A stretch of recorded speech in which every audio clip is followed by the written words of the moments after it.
Si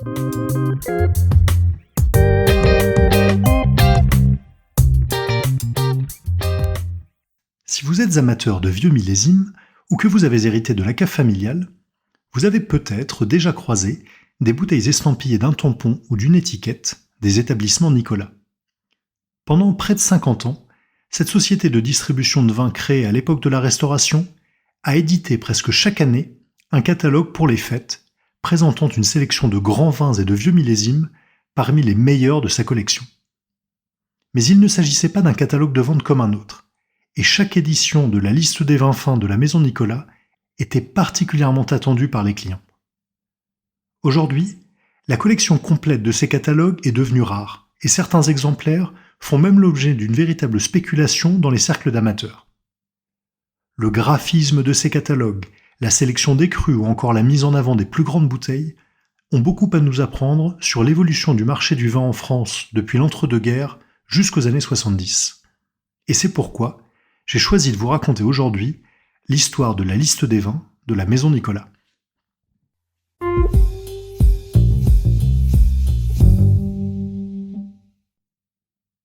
Nous sommes à Paris en 1822 sous le règne de Louis XVIII, dans le 2e arrondissement de la capitale, rue Sainte-Anne au numéro 53.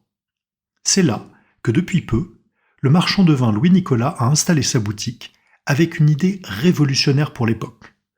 Vendre le vin en bouteille.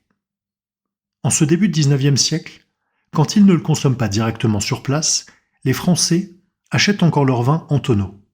La mise en bouteille n'est faite que si le client fait la demande express, et ce rôle est alors dévolu aux négociants qui achètent le vin au domaine ou au château.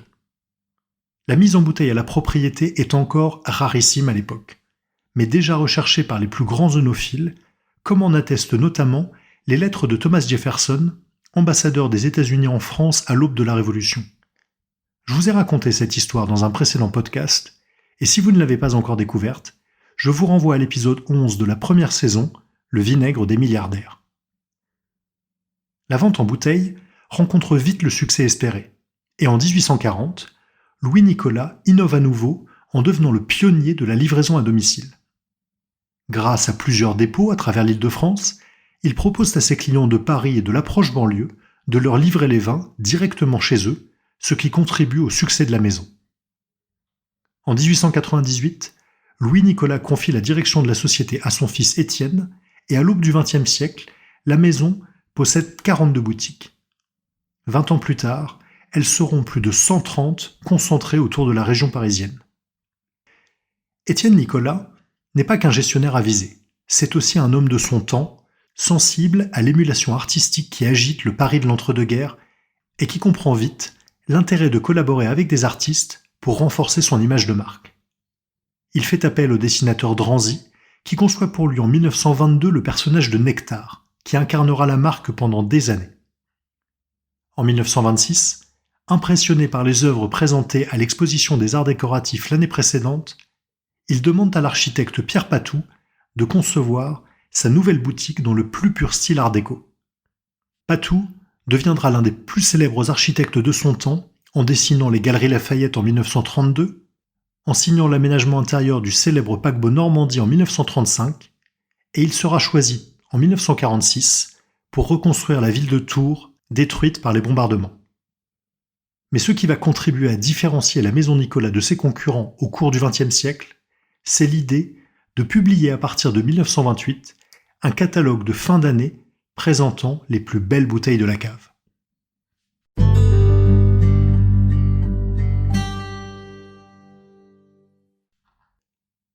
En 1924, Philippe de Rothschild, qui a repris les rênes du célèbre château Mouton Rothschild 2 ans auparavant, décide de mettre en bouteille l'intégralité de sa production au château, contrairement aux usages établis à l'époque. Et pour marquer le millésime d'une pierre blanche, il fait appel au dessinateur Jean Carlu pour concevoir l'étiquette de Mouton 1924, une étiquette qui entrera dans l'histoire. Et c'est peut-être inspiré par le jeune baron qu'Étienne Nicolas décide de faire appel chaque année à un artiste pour illustrer son catalogue et en faire une publication unique, qui devient vite emblématique de la maison. Pendant près de 50 ans, Nicolas travaille avec de nombreux artistes comme Kees van Dongen, Harada Riaku, Constantin Tereshkovitch ou encore André Derain. Pour chaque édition, l'artiste crée la couverture de la liste des vins ainsi que des illustrations sur le thème de son choix. L'exemple le plus célèbre est certainement la liste des grands vins de 1963, illustrée par des aquarelles de Bernard Buffet, aujourd'hui recherchées par les collectionneurs. Dans certaines années, comme 1937, 1952 ou 1968, la liste ne sera pas publiée, comme elle n'est pas publiée non plus durant la guerre et l'immédiate après-guerre, ne reprenant qu'à partir de 1949. Mais à ces exceptions près, elle sera envoyée chaque année jusqu'en 1973 au client Nicolas.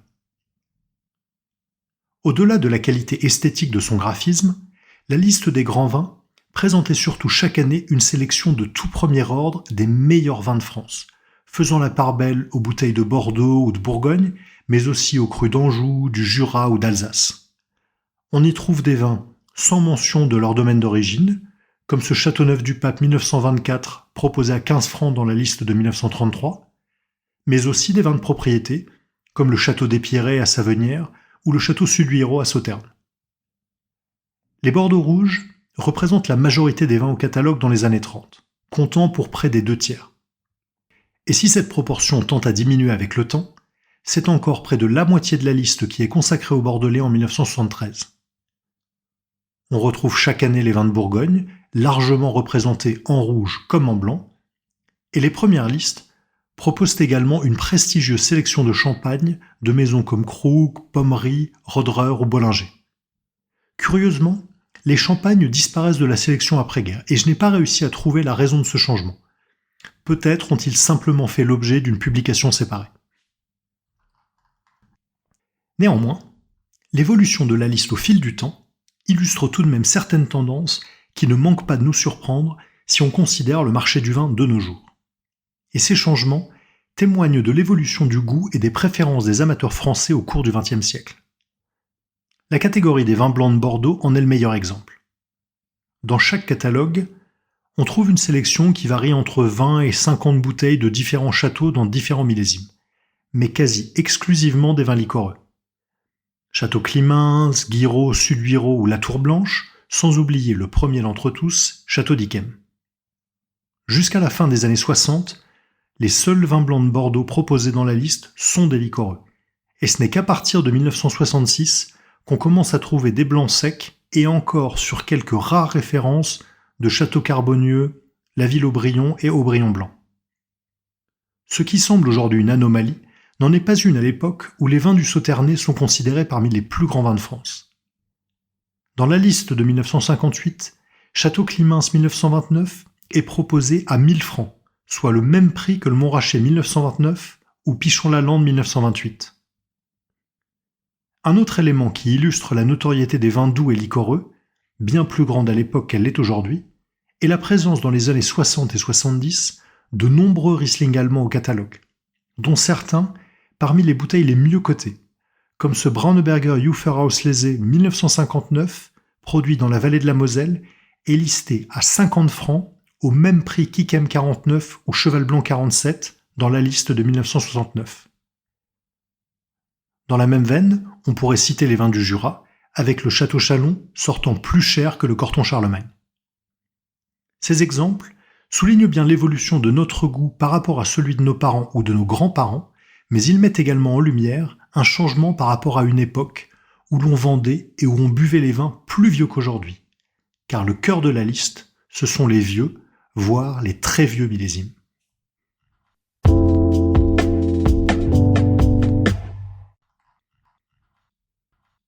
Au moment où sont éditées les premières listes Nicolas, la maison achète déjà des vins depuis plus d'un siècle et possède une cave exceptionnelle.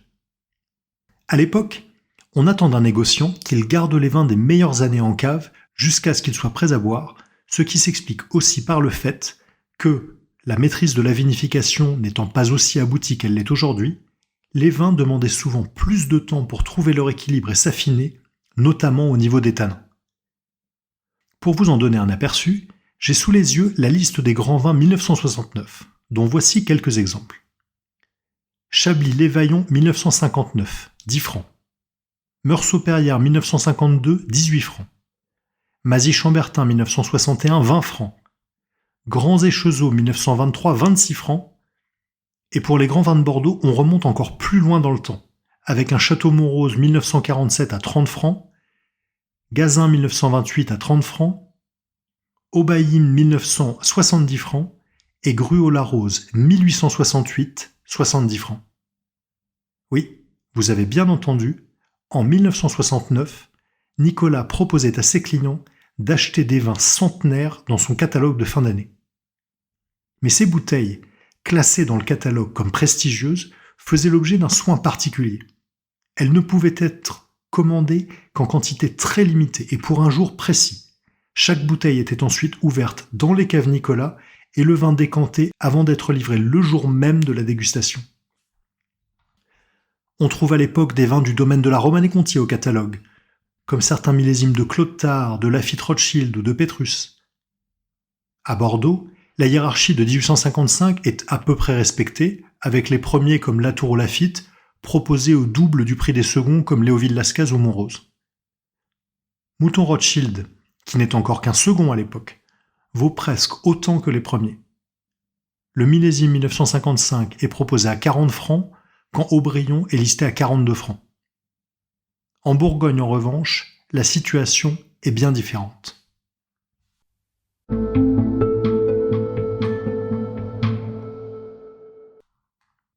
En feuilletant la liste des vins de 1969, on constate que dans les millésimes disponibles, la Romanée-Conti est le vin le plus cher de Bourgogne. À tout seigneur, tout honneur. Par contre, en y regardant de plus près, on constate de grandes différences dans la hiérarchie des prix par rapport à ce que nous connaissons aujourd'hui. Des différences qui nous racontent à quel point la région et la façon dont elle est perçue ont changé en un demi-siècle. Je reprends la liste. Vins de Bourgogne rouge. Millésime 1959, Grands et Chezot 14 francs, Chambol-Musigny 14 francs, Beaune 18 francs. Millésime 53, Musigny 26 francs, Corton-Grancey 28 francs. Qu'un Grands et Chezot, qui est un grand cru, sorte moins cher qu'un Beaune Village, ou que le Musigny sorte moins cher que le Corton-Grancey, voilà qui a de quoi nous surprendre. On est loin de la reconnaissance acquise par les meilleurs crus aujourd'hui et de leur valeur sur le marché actuel. Mais pour comprendre ces prix, il faut se resituer dans le contexte de l'époque. Dans la période de l'après-guerre, la France doit redresser sa production agricole, et c'est la productivité qui prime. La Bourgogne est dans une situation économique difficile, et ses vins se vendent avec difficulté même pour les plus grands domaines d'aujourd'hui qui ont souvent du mal à rester à flot financièrement. Dans une interview accordée à France Bleu Côte d'Or en 2022, Aubert de Villaine expliquait que le domaine de la Romanée-Conti arrivait à peine à boucler ses fins de mois et qu'il n'est devenu rentable qu'en 1972. Contrairement au Bordelais où les vins sont facilement identifiables au nom de leur château, qui ne produisent souvent qu'une seule cuvée, la Bourgogne et ses dizaines d'appellations restent encore complexes pour nombre de clients qui tentent de s'y retrouver en se référant à des noms célèbres comme Beaune. En 1966, le Beaune Marconnais à 60 francs sort plus cher que le Richebourg, qui est un grand cru, à 40 francs. Alors si la parcelle des Marconnais est encore aujourd'hui un des meilleurs terroirs de Beaune, le comparatif avec le Richebourg, considéré comme une des plus belles parcelles de toute la Bourgogne, interpelle. Il faut garder à l'esprit que la loi sur les appellations d'origine contrôlée n'est entrée en vigueur que juste avant la Seconde Guerre mondiale, qu'elle a été adoptée contre l'avis de nombreux négociants bourguignons et qu'elle est encore méconnue par de nombreux clients. Et je veux m'arrêter un instant sur ce point pour rendre hommage à Étienne Nicolas qui, en 1931, soit 2 ans avant la loi sur les AOC consacrant les efforts du baron Leroy pour créer des appellations d'origine, signe une lettre à tous ses clients qu'il fait ajouter à la liste des grands vins et dont voici quelques extraits. Si nous poursuivons depuis 3 ans une campagne en faveur des appellations d'origine des grands vins fins de Bourgogne, ce n'est pas le moins du monde par hostilité contre certains négociants bourguignons. Mais pourquoi ces négociants ne comprennent-ils pas le tort irréparable qui serait porté aux grands crus de la Bourgogne le jour où leur seraient substitués soit des marques anonymes, soit des noms de firmes commerciales comme Royal Intel ou Durand Monopole. En vérité, ils devraient bien se rendre compte que la valeur des vignobles de ces grands crus repose non seulement sur la qualité des vins qu'ils produisent, mais encore sur la notoriété de l'appellation d'origine à laquelle ils ont droit. Aux propriétaires des grands crus de Bourgogne, nous suggérons de faire des mises authentiques comme à Bordeaux. Aux amateurs, nous demandons d'exiger partout l'appellation d'origine. L'authenticité du cru, c'est son titre de noblesse. Par elle seule se maintiendra de par le monde la notoriété séculaire de nos grands vins. Écrire un tel texte en 1931, quand on sait, avec le recul d'aujourd'hui, le rôle crucial qu'a joué cette loi sur les AOC pour le vignoble français, c'est ce qui s'appelle être un visionnaire. Et c'est cette philosophie qui a permis la sauvegarde du terroir bourguignon et son classement, près d'un siècle plus tard, au patrimoine mondial de l'UNESCO.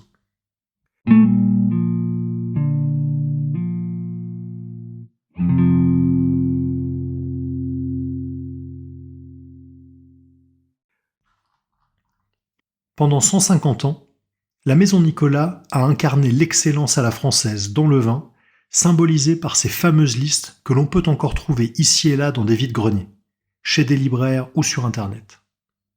Ce sont des témoignages de leur époque qui nous racontent un pan de l'histoire du vin en France au XXe siècle. Rachetée en 1984 puis en 1988, l'entreprise a pris une nouvelle direction sous la houlette du groupe Castel pour devenir aujourd'hui un réseau de plus de 500 magasins en France et à l'étranger. Pour ma part, j'espère que ce récit vous a plu, n'hésitez pas à me laisser un commentaire, et je vous donne rendez-vous à la semaine prochaine pour un nouveau récit.